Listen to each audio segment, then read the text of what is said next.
পরিস্থিতি যা ধারণ করেছে ডক্টর মোহাম্মদ ইউনূস বাংলাদেশে আওয়ামী লীগ সরকার পতনের আগ পর্যন্ত টোটালি মান সম্মান ইজ্জতে সারা বাংলাদেশের মানুষের কাছে জায়গা পেয়েছিলেন শুধুমাত্র আওয়ামী লীগ ছাড়া।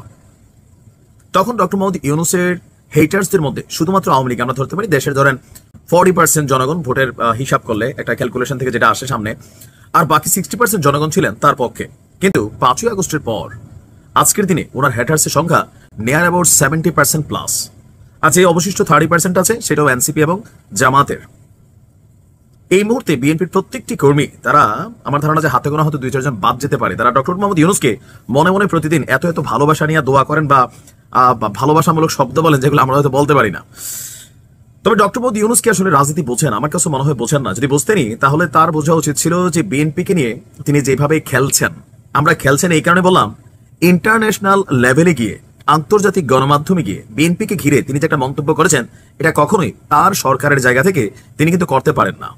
তিনি বলছিলেন যে একটি দলই শুধু নির্বাচন চায়, কিন্তু তার এই বক্তব্যকে মিথ্যা প্রমাণিত করেছে 12 দলীয় জোট।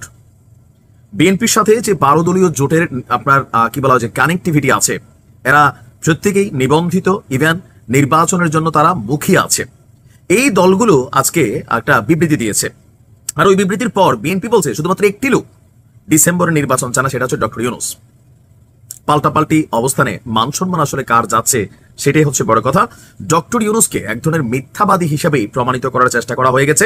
ইভেন এই বক্তব্য যখন সামনে আসছে, তার মানে ডক্টর মোহাম্মদ ইউনূসের কাছে হয়তো তথ্যগত ঘাটতি ছিল, অথবা তিনি সজ্ঞানে উদ্দেশ্য প্রণোদিত ভাবেই এই মিথ্যাটা বলেছেন। এখন আমরা কেন মিথ্যা বললাম? গতকালকে থেকে গণমাধ্যমে ডক্টর মোহাম্মদ ইউনূসের বক্তব্যের পরপরই 12 দলীয় জোটের নেতৃবৃন্দ বলছেন এই বছরের ডিসেম্বরে কেবল একটি দল নয়, দেশের সকল দেশপ্রেমিক গণতান্ত্রিক রাজনৈতিক দলগুলো নির্বাচন চায়। একটি অবাধ, সুষ্ঠু এবং গ্রহণযোগ্য নির্বাচনই দেশের মুক্তি এবং উন্নতির অভিমুখ নিশ্চিত করে বারবার তা প্রমাণিত হয়েছে।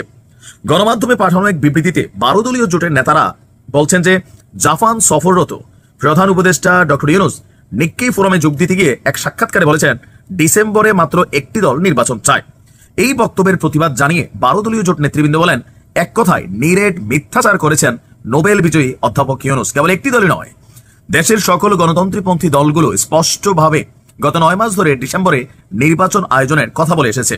বরং তিনি নিজেই কিছু মৌলবাদী, জনসমর্থনহীন, মুক্তিযুদ্ধ বিরোধী রাজনৈতিক দলকে পাশে নিয়ে নির্বাচনের প্রশ্নটিকে বিলম্বিত করার চেষ্টা করছেন।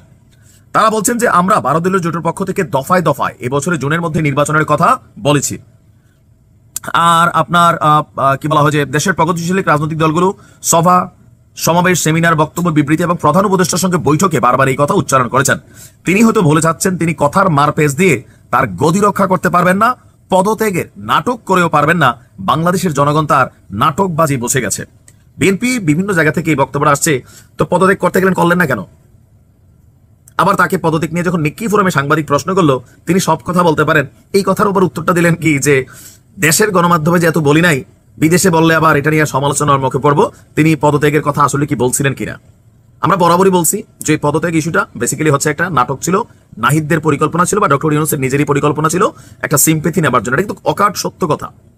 তো এই বিবৃতি যারা দিয়েছেন, যারা ডক্টর মোহাম্মদ ইউনূসকে আবার মিথ্যুক হিসাবে বা মিথ্যাচার করেছেন হিসাবে প্রমাণিত করেছেন, তারা হচ্ছেন 12 দলীয় জোট প্রধান এবং জাতীয় পার্টির চেয়ারম্যান মোস্তফা জামাল হায়দার, জোটের মুখপাত্র বাংলাদেশের এলডিপির চেয়ারম্যান সাদাত হোসেন সেলিম, বাংলাদেশ জাতীয় দলের চেয়ারম্যান সৈয়দ এহসান হুদা, জমিয়তে উলামায়ে ইসলাম বাংলাদেশের মহাসচিব ডক্টর গোলাম মহিউদ্দিন ইকরাম, জাতীয় গণতান্ত্রিক party Rashed Prodhan, labour party Bangladesh chairman lion Faruk Rahman, Kalyan party Bangladesh Shamsuddin Parvez, Islami Oikya Jote chairman Abdur Rakib, ইসলামী পার্টির মহাসচিব আবুল কাসেম, নয়া গণতান্ত্রিক পার্টির সভাপতি এম এ মান্নান এবং প্রগতিশীল জাতীয়তাবাদী দল এইটার চেয়ারম্যান ফিরোজ মোহাম্মদ লিটন। তো তারা যখন বলছে তারা সরকারের সাথে সাক্ষাতে বিভিন্ন সময় নির্বাচনের কথা বলছে, তো ডক্টর মোহাম্মদ ইউনূস তিনি আসলে কেন জাপানে গিয়ে এমন কথা বললেন? আসলে বয়স হয়ে গেছে অনেক, হয়তো অনেক কিছু বলে যান, অথবা চাপের কারণে দিশে হারিয়ে ফেলেছেন কিনা, এটাও একটা প্রশ্ন। দেখা যাক বিএনপির এই বক্তব্যকে তিনি কিভাবে কাউন্টার করেন। হ্যাঁ, ভালো থাকুন।